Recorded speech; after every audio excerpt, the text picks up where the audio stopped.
Pila ka buok bungol ang miduol ni Hesus. Sa atong ebanghelyo karon ba pila ka buok bungol ang niduol ni Hesus? Usa o daghan?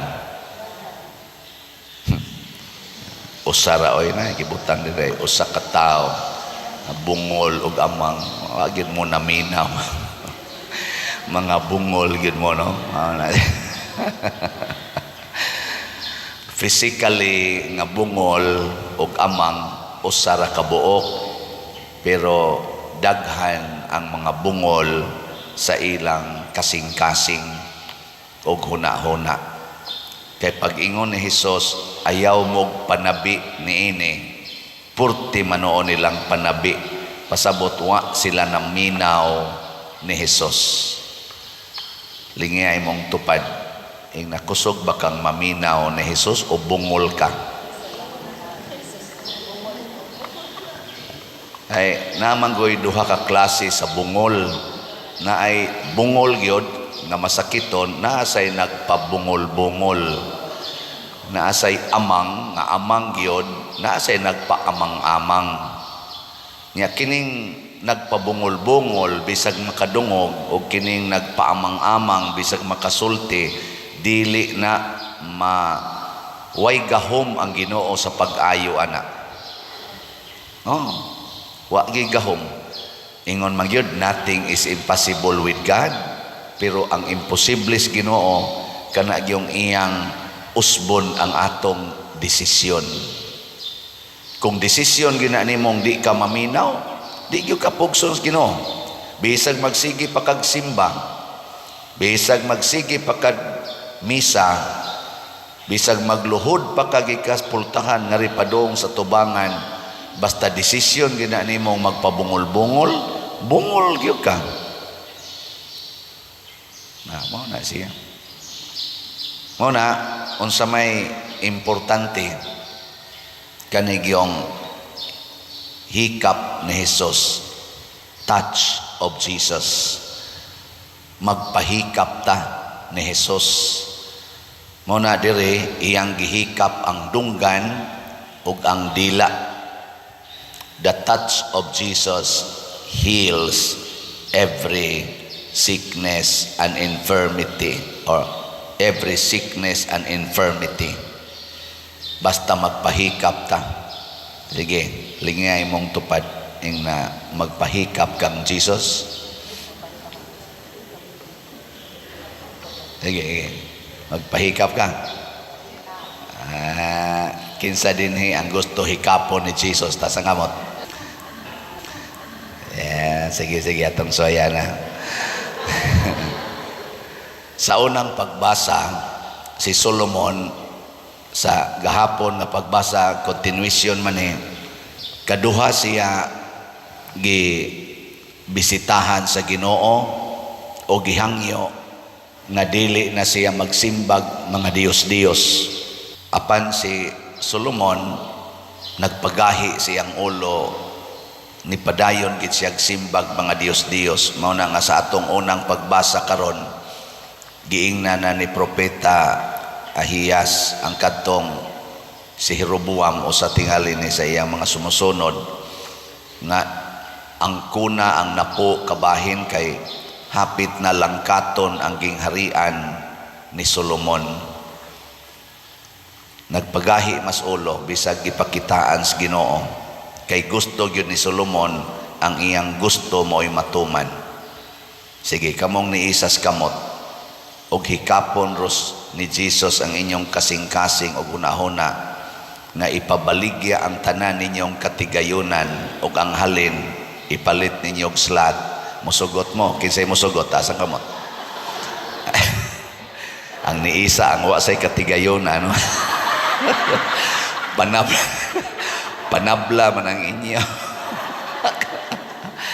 Oy, natanawa. Ayaw lang, Lord. Oy, ayaw lang na, Lord. O, di ba? Mo naman tan.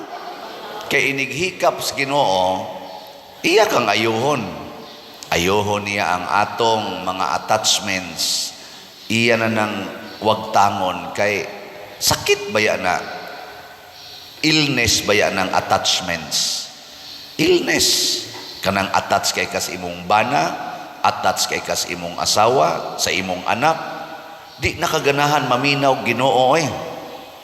Oh, kung attach kay ka, di ka ganahan maminaw Ginoo. Labi naghunghong nimong Ginoo, pasaylo ala na imong bana, bisag nangabit, bana baya na nimong divorce.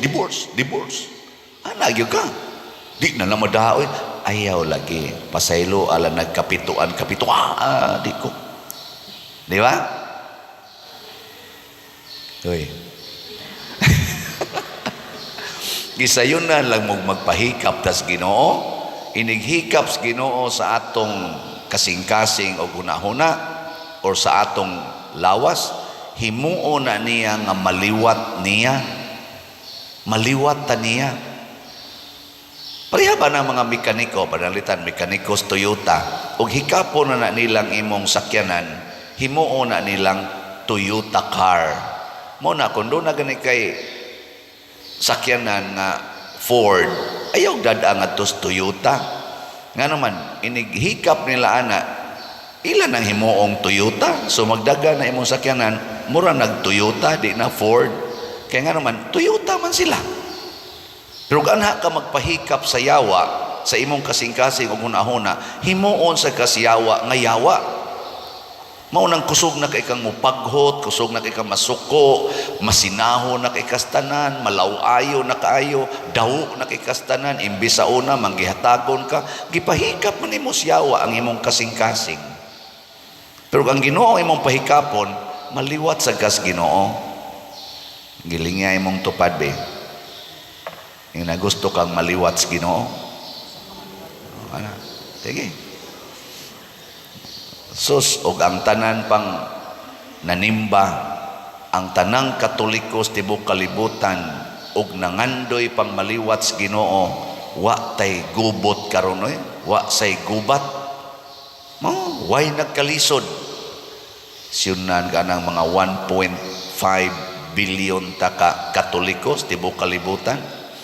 Mother Teresa of Calcutta gani, St. Francis of Assisi, pila ra to sila kabuok, sila si St. John Bosco o uban pa, St. Vincent de Paul, San Roque, purti manganing daghana sa mga tao nga ilang natagaag kaayuhan, nga pila ra gito sila kabuok, maiha pras tudlo.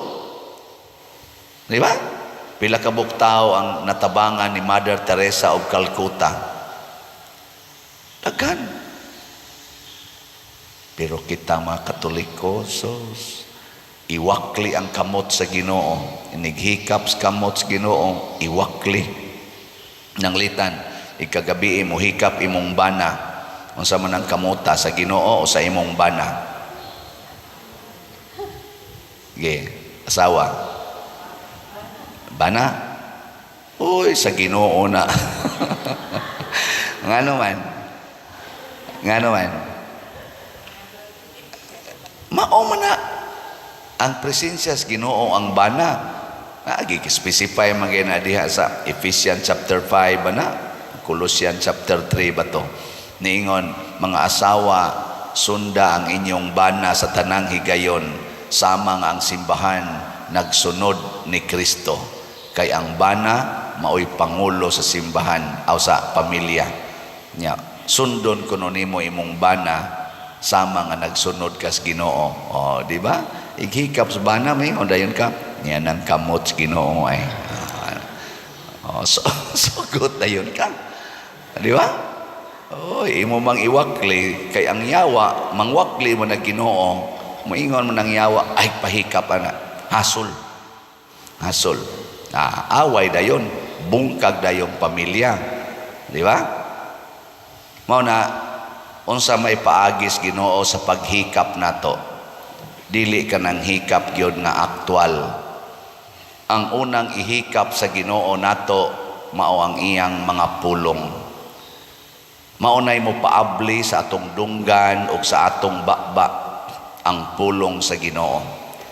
Maunay makapalihok sa atong mga kamot o mga tiil sa Dios non nga paglihok, basta atong tugutan nga ang pulong sa Ginoo ba mo sud sa atong kasing-kasing o hunahuna. Mao gid importante ang pulong sa Ginoo. Ikaduha, ang buhat sa Ginoo. Ang buhat sa Ginoo makapatouch gyud na nato, prago na nang ako ngadto ko sa Gasas Gugma. Sa una magbisahan ko dito, nagtigom ang mga madre ni Mother Teresa og mga rugby boys, rugby girls, ilang tigomon nya ingon sila, Pader, magmisa. Inigmisa nako, kadaghanan di maminaw, yabag kay mga otok nya. Inighuman na mog misa, dadon day nila ngadto sa atong ilang kiosko, ila day yung pakanon nya, padua-dungaon nila. Ako nga nagtan-aw nga gitigom nila ang mga adik, mga batanon, mga batang adik, naara nagpuyo sa mga kilid-kilid. Na-touch ko buhat man as Ginoo, whatever you do to the least of your brethren, you do it to me. Di ba? Nganong nangatog man mo? Di, wa mo matouch, ana. Hardened heart kita usahay. Ano? Mingon ka, Mother Teresa lang to. Ako tug lang ko. Di ko ana. Haso lang. Di sa ka ma-inspired nga mukuha sa kag usa ka adik dadon nimo sa inyong balay. Ha? Wa ka ma-attracted na tinuod no magdasa kog usa ka adik sa amo no o mga duha ka buok akong pakanon ana. Nangatog lang. Wa matouch mo buhat sa Ginoo. Nasa mga madre nga nagtigom og mga gahimo og welcome house para ana mga prostitutes nga nang nagtindas ilang lawas dihas kadalanan kada gabi. Maluya man na sila ini kabuntag. Gi-welcome sad sa mga madre. Nasa sila balay nga adto lang matog, adto mukaon, adto maligo. Ikagabi na sad balik na pud sila sa karsada. Wa gyud ingnas mga madre nga hunong mo. Pero dunay magrosary sila ikalas 3 na asay ipaambit nga mga pulong sa Ginoo. Giimbitar ko nga several times nga muadto aron muhatag og paambit. Ang uban maglingog-lingog ana, ang uban muhilak. Pero hindi kagabi balik lang gyapon ngadto. Na-touch po ko ana gyapon. Kataas sa pailom sa mga madre nga nidawat aning niya usa ka tawo, nakasabot kay sila aning usa ka tawo, usa ka babae nga naghimo og buhat nga salawayon apan mauni ang iyang gitawag og coping or survival action or action for survival aron mabuhi. Pero doon nagiuban nga ning biya gyud, ning biya ilasan dadon ngadto sa ilang balay formation house adto didto tagaan og mga healing, medical og spiritual. Gidana sa ko ngadto sa mga madre, hatag sa ko didto talk ana.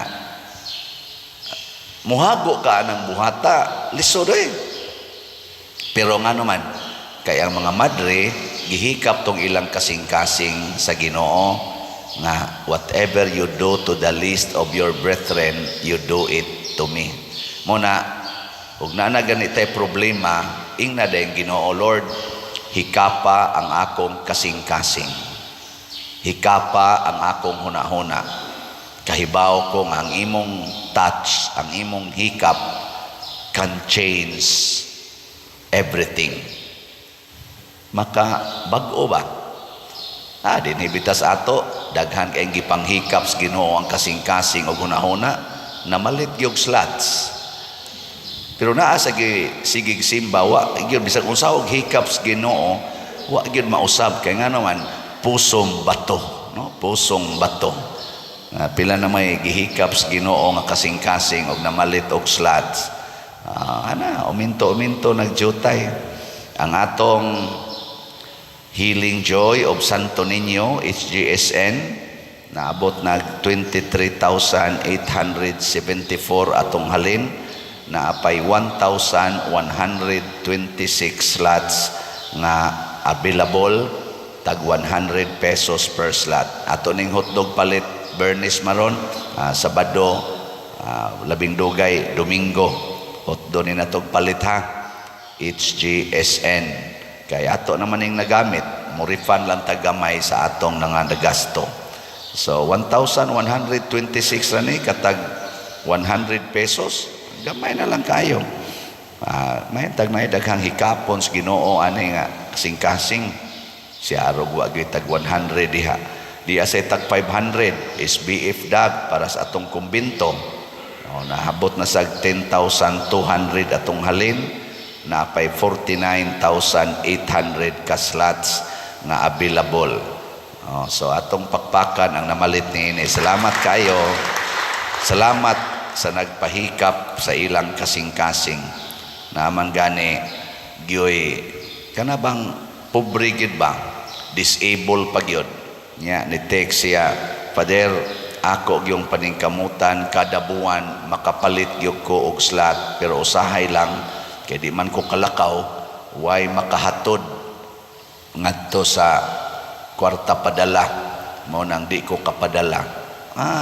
Yawa ning disabled, no? Mo palit mag slot ni ano yung mga able kayo magsigir mag-agi-agi sa Palawan or sa Imluelier. Mo na depende gyud kung magpahikap tas Ginoo. Healing happens when we submit ourselves to God, to Jesus. Unya dili unta ta mo resist sa iyang pag-ayo nato, hinunua i-welcome nato ang iyang healing touch. Pero timan ang gusto ni Jesus inighikap niya nato maliwat ang atong kasing-kasing, ang atong hunahuna ug ang atong lawas ngadto niya, dili ngadto sa yawa.